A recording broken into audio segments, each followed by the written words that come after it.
राजधानी भोपाल की, जहां श्याम टेलर को बड़ी जिम्मेदारी दी गई है। मध्य प्रदेश बीजेपी युवा मोर्चा अध्यक्ष बनाए गए हैं श्याम टेलर। अश्विनी परांजपे को महिला मोर्चा अध्यक्ष की जिम्मेदारी सौंपी गई है।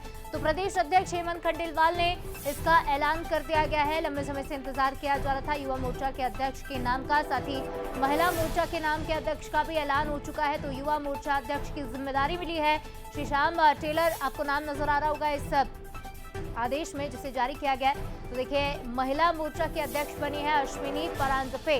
तो ये वो नाम, ये दो नए चेहरे जिन्हें अब कमान दी गई है युवा मोर्चा और महिला मोर्चा की। तो एमपी बीजेपी युवा मोर्चा अध्यक्ष और एमपी महिला मोर्चा अध्यक्ष बीजेपी को नए चेहरे मिल चुके हैं। एक नजर इस पर भी डाल लेंगे कि आखिर ये दोनों चेहरे हैं कौन है श्याम टेलर। सबसे पहले यही जान लेते हैं जिन्हें युवा मोर्चा का अध्यक्ष चुना गया है। शाजापुर से बीजेवाईएम के जिला अध्यक्ष हैं श्याम, और साथ ही एबीवीपी में भी अहम जिम्मेदारियां संभाल चुके हैं। तो राष्ट्रीय कार्यकारिणी के पूर्व सदस्य रहे हैं। उज्जैन की विक्रम यूनिवर्सिटी से पढ़ाई उन्होंने की है। तो वहीं बजरंग दल के जिला संयोजक इनके पिता हेमंत टेलर रहे, जिसके बाद अब बेटे को भी बड़ी जिम्मेदारी बीजेपी में मिली है। युवा मोर्चा का अध्यक्ष उन्हें बनाया गया। साथ ही जो महिला मोर्चा के अध्यक्ष चुनी गई हैं अश्विनी परांजपे, उनका क्या कुछ प्रोफाइल है, क्या कुछ जिम्मेदारियां वो संभाल चुकी है, एक नजर उस पर भी डाल लीजिए। महिला मोर्चा में प्रदेश महामंत्री का पद उन्होंने संभाला। तो अश्विनी परांजपे के बारे में आपको जानकारी दे रहे हैं। एबीवीपी में राष्ट्रीय मंत्री वो रह चुकी हैं। छात्र राजनीति से ही एक्टिव रही और जब स्टूडेंट थी तभी से उनका राजनीतिक सफर एक तरह से शुरू हो चुका था। जबलपुर की रहने वाली है अश्विनी परांजपे।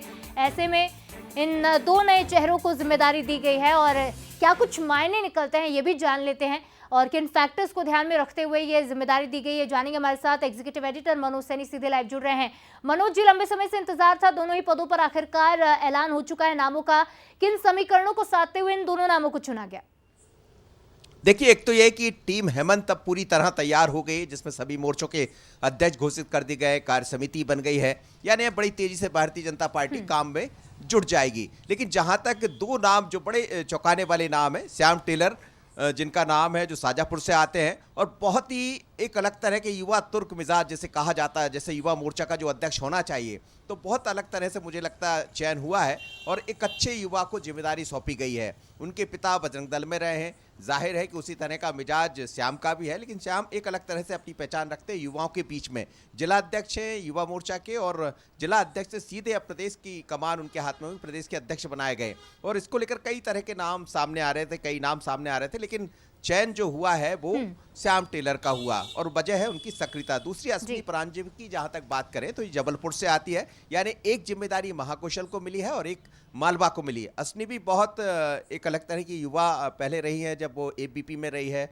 तो बड़ी जिम्मेदारी संभालती रही है, फिर उसके बाद महिला मोर्चा में महामंत्री बनाई गई, लेकिन जमीन पर पकड़ रखती है और महिलाओं के बीच में अपनी पैठ बनाती रही है, तो उसी का उनको लाभ मिला। यानी दोनों नियुक्तियों को आप देखें तो युवाओं को संभालने वाला युवा मोर्चा और महिलाओं का नेतृत्व करने वाली महिला मोर्चा की जिम्मेदारी अश्विनी को मिली है। तो ये कहा जा सकता है कि हेमंत खंडेलवाल अपनी टीम बहुत अच्छी टीम बनाए। कहा यह भी जा रहा है कि संघ की पृष्ठभूमि भी दोनों जुड़े रहे हैं, तो उसका भी असर यहाँ दिखाई देता है। ओवरऑल हम ये कह सकते हैं कि अब टीम हेमंत तैयार है और दोनों नियुक्तियां करके आज कुल मिलाकर 5 नियुक्तियां की गई। जितेंद्र लिटोरिया और उसके पहले आशुतोष तिवारी और मनोरंजन मिश्रा की भी नियुक्ति आज दिन में ही हुई। जी, निश्चित तौर पर मनोज जी, अब टीम पूरी हो गई है और अब इन दोनों मोर्चों पर किस तरह से आगे काम होता है ये भी देखने वाली बात होगी। फिलहाल तमाम विश्लेषण और जानकारी के लिए आपका बहुत शुक्रिया और चलिए आगे बढ़ते